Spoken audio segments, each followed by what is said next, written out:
Chaitar and company લોકોને ગેરમાર્ગે દોરે છે, પોઝિટિવ વાતો જ નથી કરતા. આદિવાસીને ઓળખ આપે છે.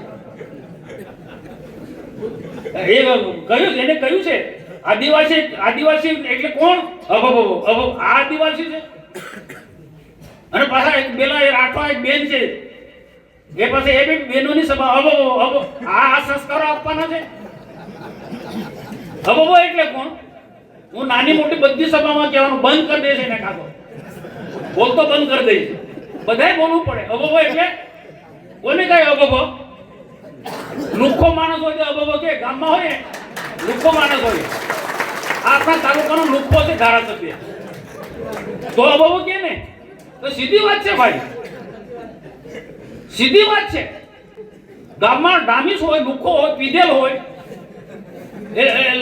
એક લાકડી લઈને ધારા લઈને કરતો પડે તો એ લુખ્ખો છે. અને પેલી બેન માજી સંસદ સભ્યની દીકરી આવી હોય એ પછી બહેનોની સંગત.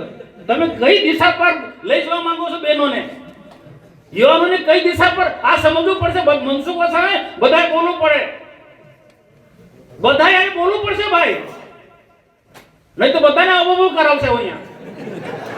પછી શું થશે? એક ગામ પર જાઓ અને કો આપણો ધારાસભ્ય અબો